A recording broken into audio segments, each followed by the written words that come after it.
মাগুরা ১ আসনের সাবেক সংসদ সদস্য ও জাতীয় ক্রিকেট দলের সাবেক অধিনায়ক সাকিব আল হাসানের মাগুরা শহরের কেশবমোড় এলাকায় অবস্থিত বাড়িতে পেট্রোল বোমা নিক্ষেপের অভিযোগ উঠেছে। বুধবার রাত আনুমানিক ৮টা ৪৫ মিনিটের দিকে এই ঘটনা ঘটে বলে স্থানীয় সূত্রে জানা গেছে।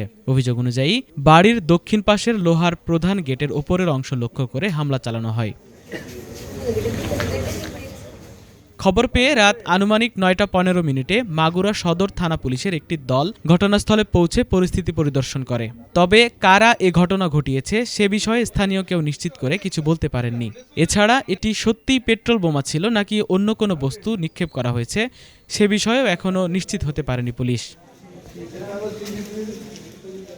মাগুরা সদর থানার ভারপ্রাপ্ত কর্মকর্তা আব্দুল আল মামুন বলেন, ঘটনাটি আমরা পর্যবেক্ষণ করছি। তদন্ত শেষে প্রকৃত ঘটনা সম্পর্কে নিশ্চিত হওয়া যাবে।